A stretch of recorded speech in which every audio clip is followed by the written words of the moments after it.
D P O Okara Jahanzeb Nazir Khan نے اٹاری کے مقام پر دریائے ستلج کی سیلابی صورتحال اور حفاظتی انتظامات کا جائزہ لیا۔ دریائے ستلج میں سیلاب کے پیش نظر پولیس کی طرف سے فلڈ ریلیف کیمپ قائم کر دیے گئے ہیں۔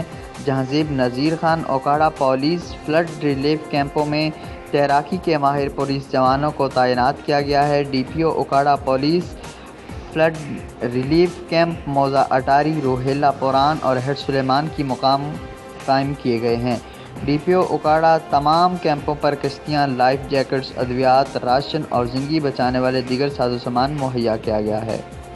کوئی ایسی بات تو ہے نہیں کہ کوئی کسی سے زبردستی کرنی ہے، یہاں پہ لوگوں کی خدمت کے لیے انتظامیہ موجود ہے، تو اس میں آپ لوگوں کا بھی بہت بڑا رول ہوگا کہ آپ لوگ